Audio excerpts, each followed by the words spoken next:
Jadi saya mau katakan saja begini teman-teman, kalau dihitung-hitung yang sedang dihadapi oleh serikat buruh saat ini ya sangat banyak itu. Kita bandingkan ke kekuatan tubuh dan pikiran kita, kayaknya kita memang sejauh apa kita bisa menyelesaikan ini semua. Jadi kita itu fokus kemarin itu di undang-undang di Omnibus Law. Kehabisan tenaga, kehabisan suara, kehabisan kata-kata, dan kehabisan uang untuk menggugat. Akhirnya kita menangnya bersyarat, dan undang-undang itu juga inkonstitusional. Lalu dimintalah itu untuk diperbaiki selama 2 tahun. Yang ada tidak diperbaiki ya, jadi diganti yang tidak menjawab tuntutan buruh.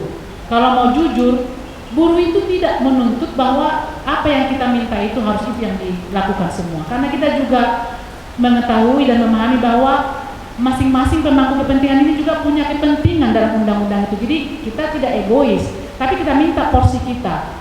Ternyata itu pun diabaikan. Dan seringkali memang banyak sekali grup diskusi meeting, ada penolakan, ada aksi-aksi yang bervariasi, ada turun ke jalan, ada mogok segala macam, tapi ternyata itu tidak juga memenangkan kita. Di saat kita sedang fokus di situ, tiba-tiba pemerintah juga mengeluarkan berbagai banyak lagi perang saudara di antara kita ya, yaitu mereka membuat rancangan undang-undang kesehatan. Kalau tidak salah kemarin disebut Omnibus Law kesehatan itu ya. Nah, nanti Bung Timbul yang akan mengelaborasi lebih luas karena beliau dipanggil sini karena kita menganggap beliau lebih expert lah dari saya ini seperti itu. Nanti kalau pertanyaannya juga yang berat-berat sama Bang Timbul ya, saya nggak usah ditanya lah ya. Jadi akhirnya pas kita sedang euforia ada perpu katanya. Satu hari itu kita, bahkan saya memposting di Facebook, terima kasih pemerintah ini mendengar keluhan buruh. Ternyata isinya tidak seperti itu. Jawaban mereka justru membuat kita sakit hati. Dikatakan Pak Erlangga merespon resesi global dan Rusia Ukraina.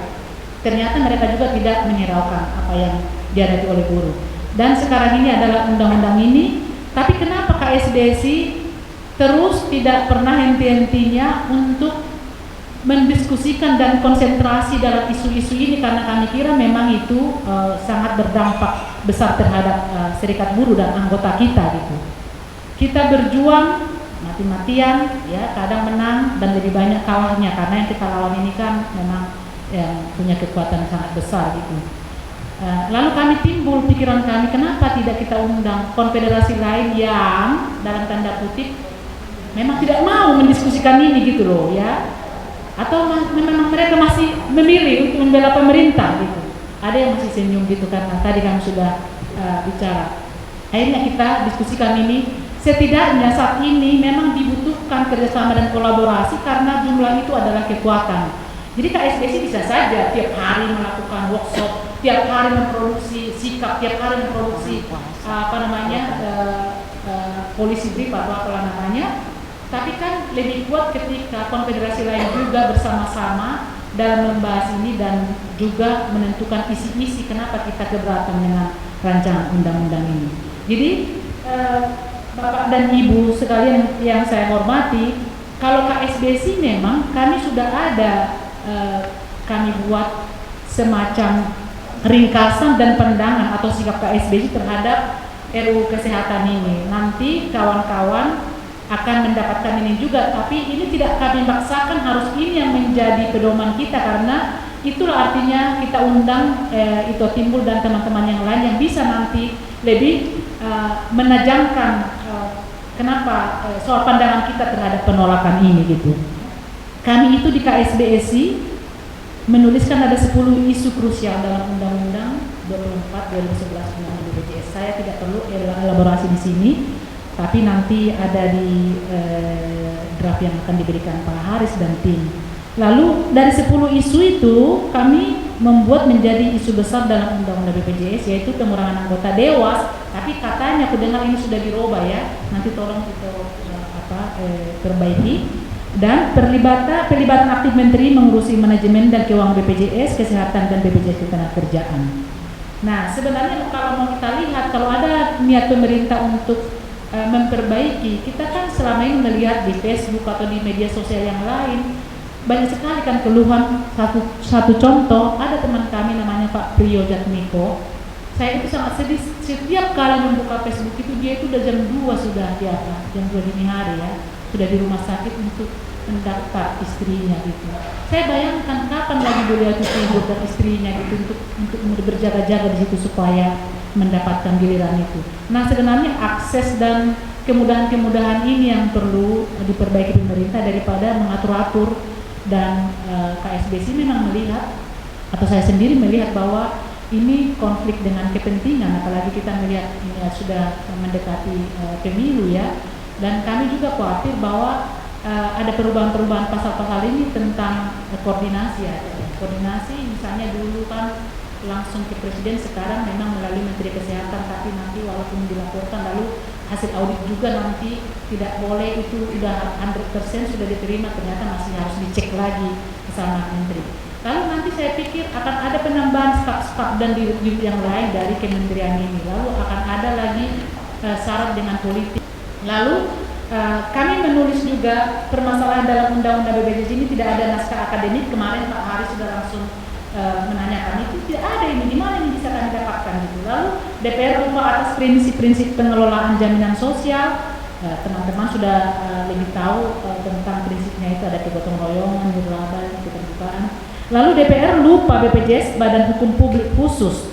Ini dibentuk bukan badan hukum privat seperti perusahaan milik negara atau BUMN. Jadi itu juga menjadi permasalahan yang sedang dituliskan oleh KSBC di pandangan KSBC sendiri.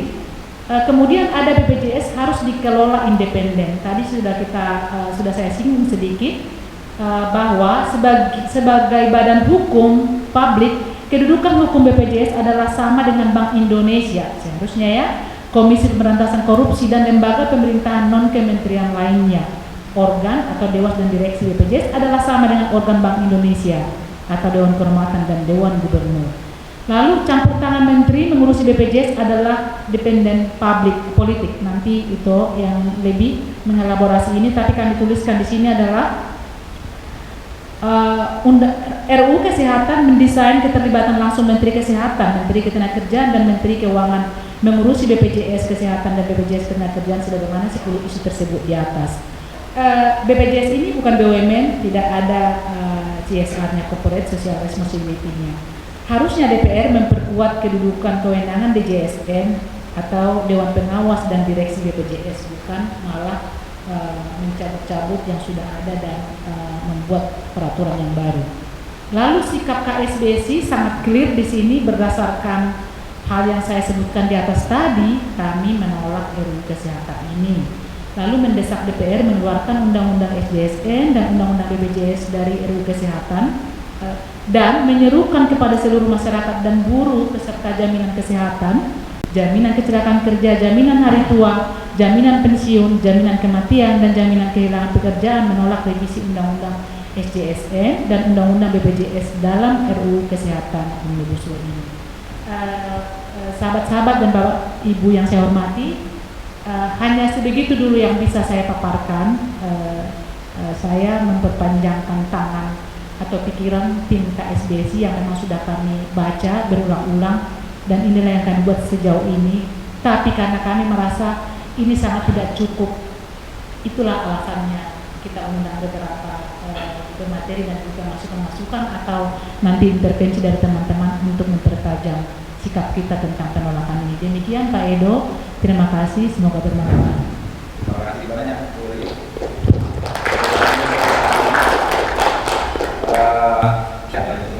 Tepuk tangan dulu. Ya. Oke.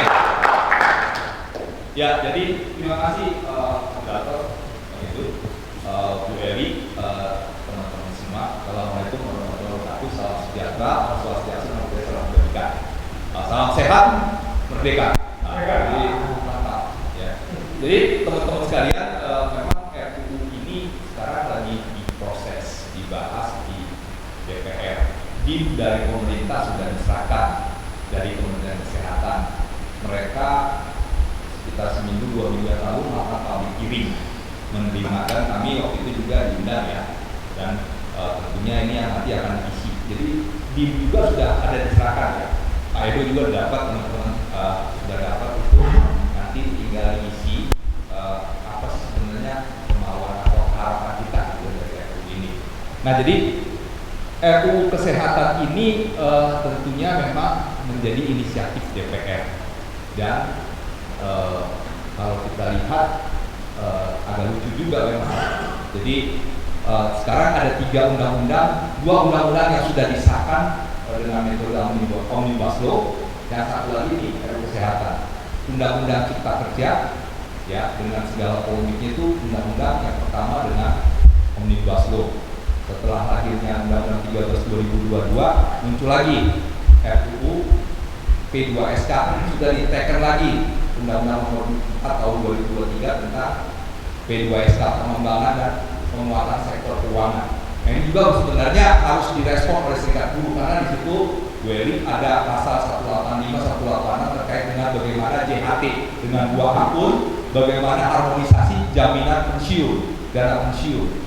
Ini juga yang memang harus menjadi harus direspon oleh serikat buruh karena ini kaitannya langsung dengan pekerja ya, walaupun nanti ini juga sangat berkaitan juga. Nah jadi 2 yang sudah jalan ini, kalau yang undang-undang Cipta Kerja Perpu memang sedang ngomongin PP-nya, walaupun kita sedang menggugat di MK.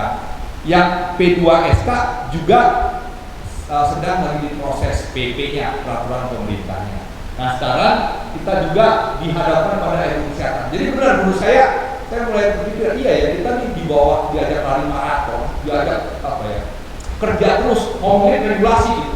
Regulasi juga belum selesai, P2SK masuk. P2SK juga sangat-sangat cepat. Bang Sahat, Bang Carlos semuanya ngirim surat penolakan, besok itu disahkan. Ini persoalan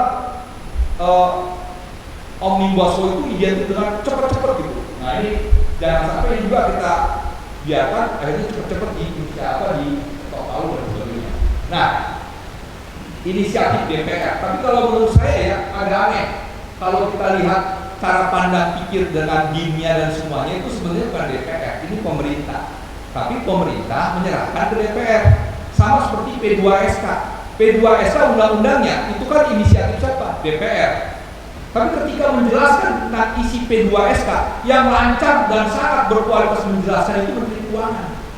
DPR-nya gagap-gagapan.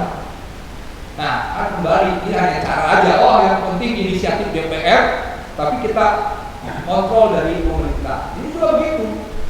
Nah, sehingga saya pernah diundang sama Balek ya. Balek meminta masukan. Saya presentasi tentang yang ada rancangan ini ya, draftnya. Cuma mereka bilang itu bukan draft kami. Loh, kalau gitu siapa yang buat? Gitu. Tetapi ketika kita mau melihat draft yang sekarang, itu mirip-mirip dengan draft yang dulu. Nah, ini kan persoalan DPR juga ya bermain jadi tak umpet dengan kita ya, membuat sepertinya dia nggak bertanggung jawab, tapi dia menjadi organ yang memang mendorong ini hadir karena adanya permintaan dari pemerintah. Nah, sekarang sudah mau masuk, walaupun memang belum karena sekarang sudah mendekati Idul Fitri. Saya dengar kemarin kita pantau itu akan setelah Lebaran lah, kira-kira gitu ya. Cuma gini, yang menjadi persoalan pertama adalah nanti ini kan akan dibahas kalau di Cipta Kerja dan P2SK itu dibahas di Balek. Nah, berapa waktu yang lalu Supri Dasko itu wakil ketua DPR membuat surat menyerahkan pembahasan RUU kesehatan ini ke Komisi 9. Ya. Nah, saya dengar lagi pemerintah sedang berusaha untuk bagaimana menarik kembali dari Komisi 9 ke Balek. Ke Balek ini, mohon maaf benar, yang selama ini mengerjakan tentang kesehatan, ketenaga kerjaan, BPOM, BKKBN, BPJS Kesehatan itu Komisi 9. Kalau dilarikan ke Balek itu kan banyak yang nggak tahu apa sih persoalan tentang kesehatan. Nah, kalau kita kita berunding dengan atau berkomunikasi dengan orang yang nggak tahu kan cepet-cepet aja. Cipta Kerja itu kan juga kalau kita dengar ya, ngebahas soal tentang apa namanya perlindungan upah, ngomongnya lantur, wah saya punya teman di saudara di Belanda begini-begini, apa hubungannya gitu? Jadi ngelantur, karena apa? Ini bukan kelompok yang memang membiasakan membicarakan soal tenaga kerjaan. Nah, sekarang diserahkan kepada Balek atau Komisi 9, tapi mau ditarik lagi ke Balek. Nah, kalau di Balek itu cepat pasti. Pembahasan nggak akan berkualitas, karena mereka selama ini adalah kelompok dari anggota DPR yang memang dari komisi-komisi yang lain yang nggak ngomongin kesehatan. Nah ini harus kita nanti cermati ya, terkait dengan upaya pemerintah menarik kembali dari Komisi 9 ke Balek. Nah jadi nanti kita juga kalau punya tim, kita berdua ya Pak Edo ya, untuk bagaimana melobi, mudah-mudahan kita tetap minta supaya ini di Komisi 9, supaya Komisi 9 yang memang selama ini menggeluti soal kesehatan itu punya argumen yang sangat baik ya, tidak sekedar hanya ngalor ngidul gitu cerita waktu kita dengar mereka bicarakan soal undang-undang cipta kerja. Nah ini kira-kira nanti habis lebaran lah mungkin dindingnya, walaupun sekarang sudah dimasukkan dinding itu ke DPR, tinggal pembahasan antara pemerintah dan DPR. Lanjut, nah kalau yang di pemerintah itu yang memang Kementerian Kesehatan gitu. Nah ini jadi ada 20 bab, 71 pasal dan sebagainya, ini relatif nih ya. Nah, pendidikan kedokteran sebenarnya di atas juga. Nah, jadi memang ada, lanjut aja. Lanjut. Nah, ada memang undang-undang yang akan dihapus. Ada undang-undang yang hanya direvisi sebelumnya lagi. Nah ini yang relatif akan direvisi itu 40, 24 gitu ya, SJSN dan Undang-Undang BPJS, salah satu dua undang-undang akan direvisi. Tapi misalnya undang-undang tentang praktek kedokteran, keperawatan, kebidanan, ya, kesehatan, rumah sakit itu nanti dihapus, diganti dengan RUU kesehatan ini, ya. Jadi kalau terkait dengan tenaga kerja, atas lagi. Nah, ini tentang ada SDM kesehatan. Nah, kalau kita baca di undang-undang praktek kedokteran bla bla bla itu ada tentang sebenarnya kesejahteraan mereka. Tapi kalau sekarang ini fokusnya pada SDM kesehatan supaya lebih profesional. Nah, supaya mereka punya keterampilan dan sebagainya. Tanpa kita lihat mengurusi soal apa sih sebenarnya hak-hak mereka. Nah ini bagian dari pekerja ya, bahwa SDM kesehatan juga adalah pekerja sebenarnya. Nah lanjut, ya cepet aja. Nah ini undang-undang tadi yang akan disahkan, yang akan dihapus dan akan direvisi, ya. Jadi tentunya ini menjadi bagian yang kita juga aneh. Misalnya undang-undang rumah sakit. Undang-undang rumah sakit itu masuk dalam klaster bagian yang direvisi di Undang-Undang Cipta Kerja. Makanya lahir PP 47 tahun 2021 tentang perumah sakitan, praktek rumah sakitan. Nah, sekarang undang-undang yang sudah direvisi oleh Cipta Kerja mau dihapus. Jadi ini saya juga nggak ngerti praktek terkait dengan hapus menghapus, ambil mengambil pasal gitu ya. Nah, ini yang terjadi. Lanjut aja. Nah, kalau saya mau lihat sih sebenarnya mereka itu berkeinginan pemerintah ya dalam hal Kemenkes mau memperbaiki dari sisi supply, yaitu bagaimana dokter lebih banyak, spesialis lebih banyak, rumah sakit lebih banyak dan sebagainya. Nah, yang selama ini beredar kan adalah bagaimana pihak Kementerian Kesehatan itu selalu bertarung dengan guru-guru besar fakultas kedokteran, karena sekarang ini yang namanya rekomendasi untuk menjadi dokter itu dari ID. Nah, pemerintah tuh mau kalau begini terus dokter kita akan terkendala jumlahnya, ya. Makanya ada asosiasi dokter yang nggak berpraktek yang nggak bisa berizin karena memang sulit. Nah, ini yang menurut Kemenkes kita harus buka supaya dokter-dokter ini lebih banyak. Demikian juga spesialis jangan kemahalan, lama dan sebagainya. sehingga sisi supply-nya lebih banyak, rumah sakit dan sebagainya. Maka rencananya akan ada rumah sakit internasional masuk gitu, dokter asing, lulusan asing bisa masuk dengan lebih mudah dan sebagainya, supaya menambah jumlah supply, jumlah ketersediaan ya. Kalau BPJS Kesehatan demandnya semakin banyak karena kan dia harus menjadi peserta si rakyat Indonesia. Target 2024 kan 94%. Kalau demandnya besar, supply-nya nanti kurang, kan akan terjadi penumpukan pasien disuruh tunggu dan sebagainya. Nah, ini pemerintah mau mendorong supaya ini dibuka. Nah, kalau menurut saya itu oke lah ya. Bagaimana pelayanan kesehatan lebih dipermudah aksesnya. Karena kan Undang-Undang Dasar 45 pasal 34 ayat 3 mengatakan negara menyediakan fasilitas kesehatan yang layak. Jadi ada tanggung jawab pemerintah untuk menyediakan fasilitas itu. Nah, demikian juga dengan tenaga kesehatannya dan sebagainya. Makanya nanti akan diubah sistem pendidikan nasional dan pendidikan tinggi supaya ini bisa lebih memudahkan bagaimana dan dikdok pendidikan kedokteran, bagaimana untuk bisa lebih membuat dokter-dokter itu lebih banyak dan sebagainya. Tetapi berkualitas, tidak hanya sekedar menjadi dokter ya. Lanjut.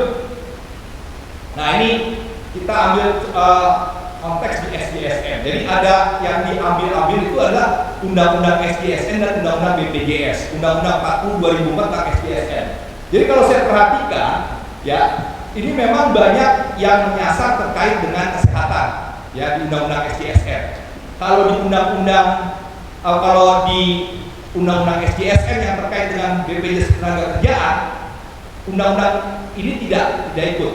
Kalau Undang-Undang SDSN yang terkait dengan ketenagakerjaan itu sudah direvisi di Undang-Undang P2SK. Nah, Undang-Undang Kesehatan mengambil Undang-Undang SDSN yang untuk kesehatan. Nah, jadi memang ada beberapa pasal yang memang mau direvisi. Tetapi menurut saya setelah kita kaji upayanya itu hanya bagaimana memasukkan dari yang regulasi operasional yang selama ini sudah diatur di Perpres mau dinaikkan ke undang-undang. Ya, sebagai contoh, pasal 52 ayat 1R Perpres 82 itu kan mengatakan korban penganiayaan, kekerasan seksual, trafficking dan terorisme tidak dijamin oleh JKN. Nah, itu di Perpres mau dinaikkan ke undang-undang. Maka lahir di sini ada salah satu pasal yang mengatakan korban kekerasan seksual dan korban kecelakaan lalu lintas tunggal itu nanti dijamin. Nah, ini menurut saya ngapain mesti dibawa ke tingkat undang-undang, kan biasa di Perpres ya. Demikian juga kewajiban pengusaha mendaftarkan, sebenarnya itu kan juga sudah diatur di Perpres selama ini. Nah, jadi saya bilang beda. Kalau undang-undang cipta kerja semangatnya adalah yang ada di undang-undang 13 diturunkan ke PP. Misalnya tentang apa? Perhitungan pesangon. Perhitungan pesangon kan selama ini di Undang-Undang 13. Sekarang diturunkan ke PP. Nah, kalau di RUU Kesehatan ini yang Undang-Undang SDSN yang di regulasi operasional mau dinaikin ke undang-undang. Saya bilang ini bertolak belakang gitu loh. Nah, kalau dia dibawa ke undang-undang misalnya tadi korban kekerasan seksual dengan kecelakaan lalu lintas tunggal dijamin oleh JKN. Tetapi ketika dia mau diubah nanti kan harus melalui proses prolegnas lagi, DPR lagi, susah. Sementara kan kebutuhan masyarakat untuk penjaminan itu kan berubah cepat. Nah, jadi tentunya ini ada beberapa pasal yang memang menurut saya nggak perlu. Jadi undang-undang SDSN juga nggak usah dimasukkan gitu loh.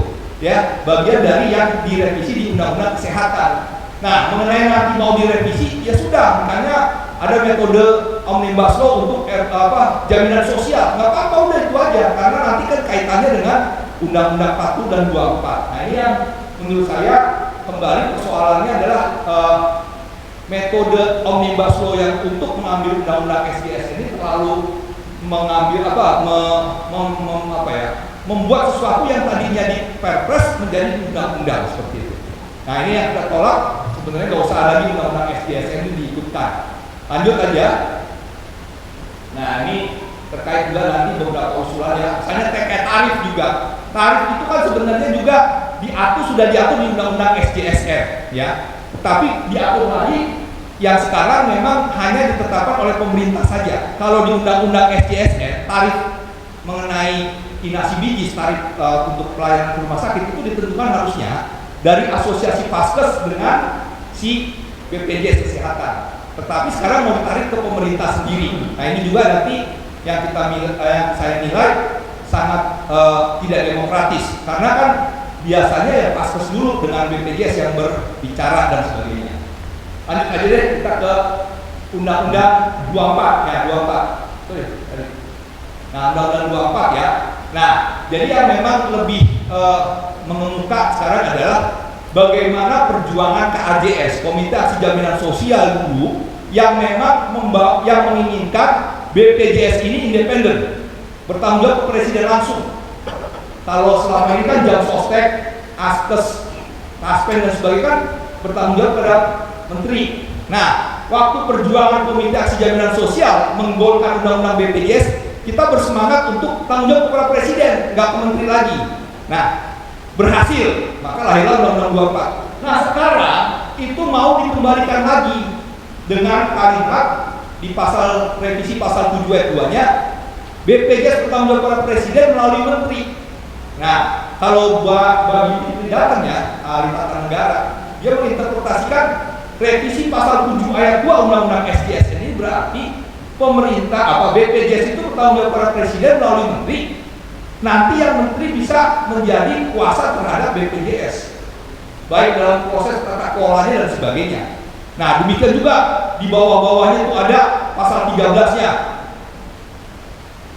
BPJS mengerjakan penugasan dari kementerian, yang tadinya Kementerian Ketenagakerjaan dan Kementerian Kesehatan, sekarang berubah hanya Kementerian Kesehatan. Nah, ini juga punya masalah. Menurut saya sangat bermasalah nantinya. Ya. Nah, terus ada laporan ketika bertanggung jawab kepada presiden melalui menteri, laporan kepada presiden itu harus melalui menteri, dan menteri akan melakukan kajian terhadap laporan ini. Nah, ini kan juga persoalan bagaimana independensinya si BPJS kepada presiden diintervensi oleh menteri. Nah, ini semuanya ada di sini. Inti dari undang-undang BPJS yang akan direvisi di undang-undang SJSN. Lanjut. Nah, ini jadi ya. Nah, tentunya ini yang memang akan menjadi topik kita untuk kita olah ya. Nah, jadi itu ada di, kalau di DIM itu di pasal 424 tentang SJSN, 425 itu tentang BPJS, 426 itu tentang KKSK, Komite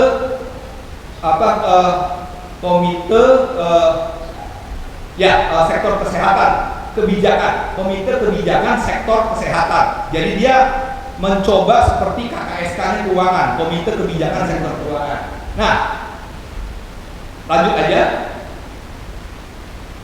Nah, ini tadi ya laporan. Lanjut aja.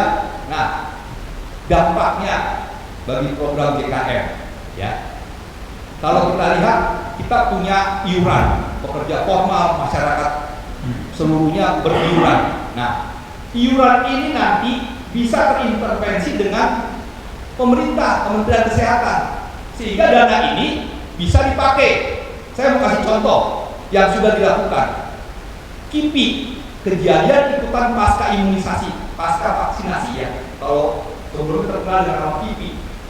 Jadi kalau kita imunisasi vaksinasi kan suka panas, gitu ya, demam dan sebagainya. Itu dibiayai oleh siapa? Oleh BPJS Kesehatan. Harusnya menurut saya itu kan tanggung jawab masih dalam konteks pandemi. Itu harus dijamin oleh pemerintah.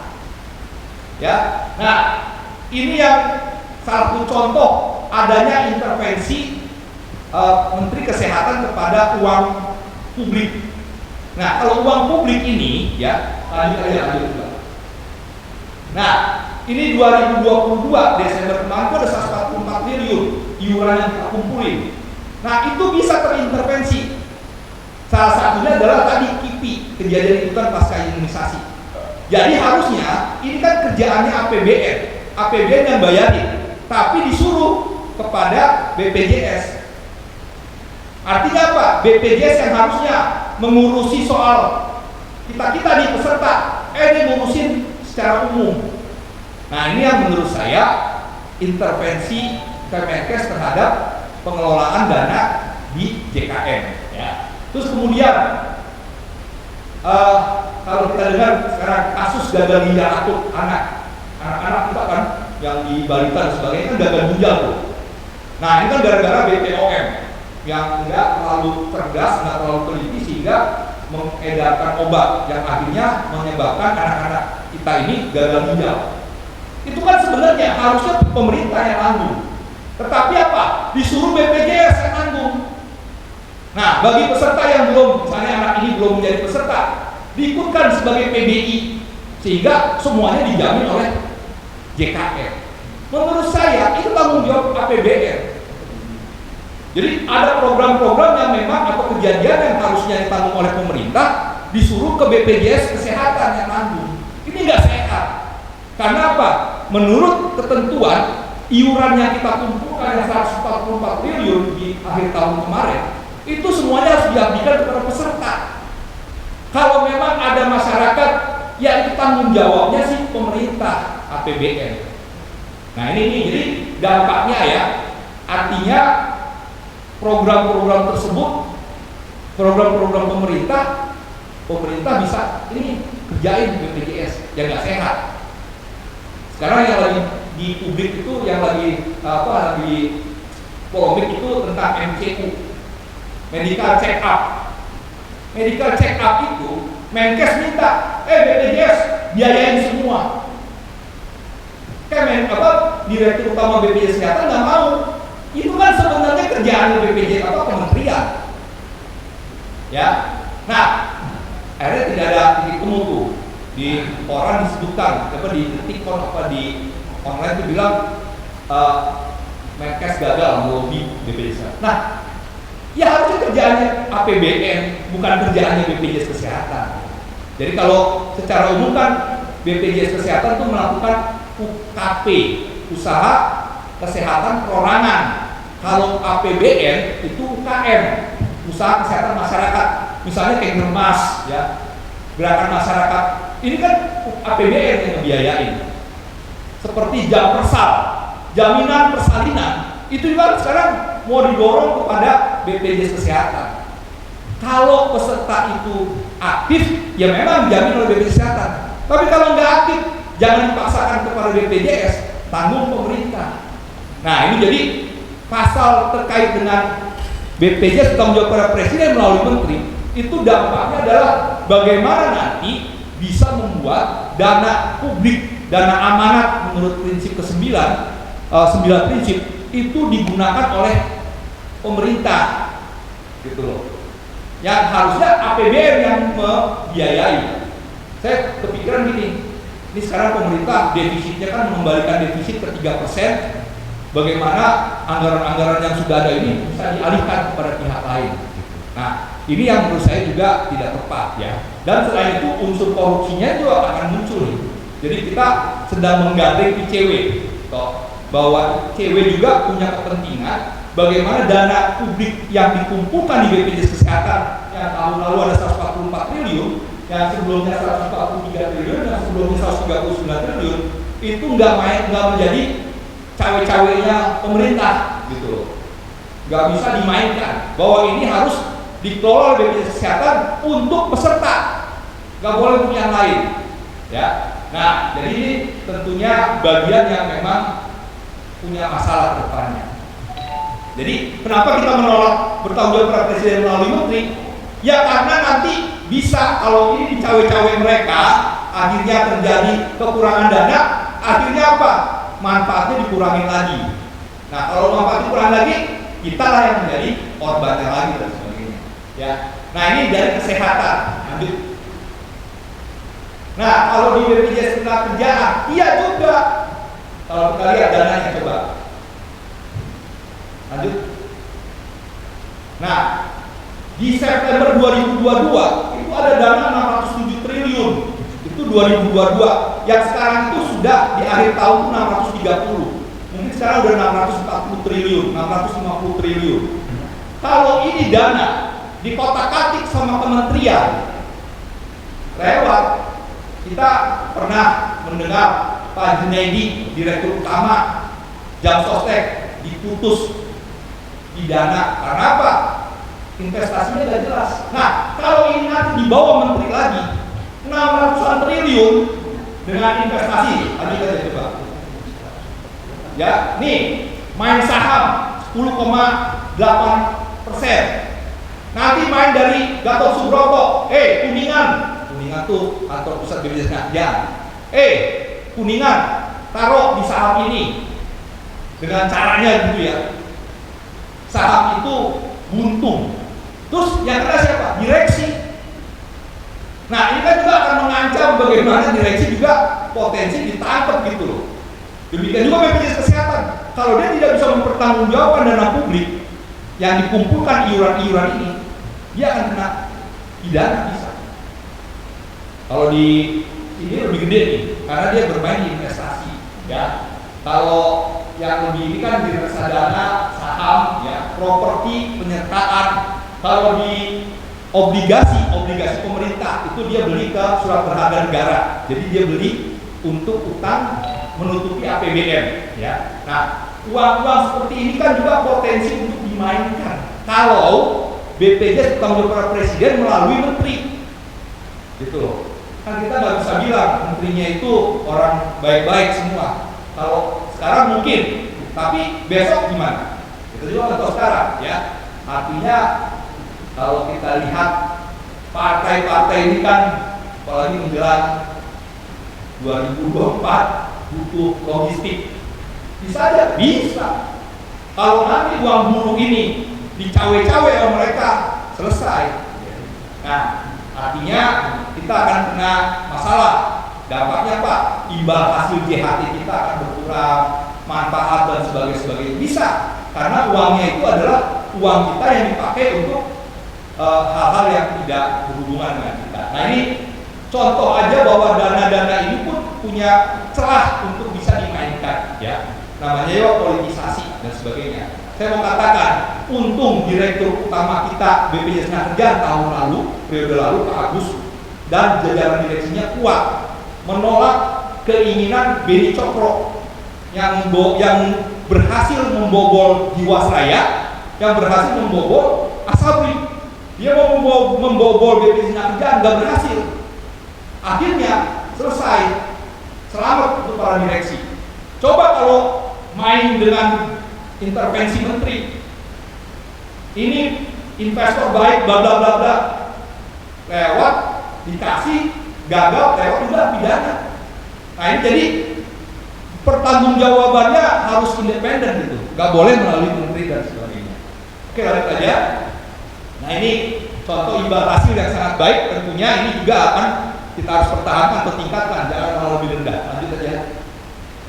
Nah, jadi demikian sekilas terkait dengan ya masalah RUU Kesehatan yang memang tentunya akan mengembalikan BPJS Kerjaan Kesehatan seperti BUMN dulu, yang itu yang kita tolak, ya, bahwa dia harus independen, bahwa dia harus mengelola siapa uang kita, dikembalikan kepada siapa, kepada kita, nggak bisa dimain-mainkan untuk hal-hal seperti yang terjadi ketika Jam Sostek di bawah merek BUMN, Askes di bawah merek BUMN seperti itu. Nah, demikian juga kita akan kawal bagaimana komisi DPR ini kan punya kepentingan dengan uang-uang yang gede, ya. Uang-uang yang besar ini harus kita lindungi supaya jangan menjadi celah bagi mereka untuk bisa dicawe-cawe atau dimainkan untuk kepentingan partai atau kelompok mereka masing-masing. Demikian, assalamualaikum warahmatullahi wabarakatuh. Terima kasih.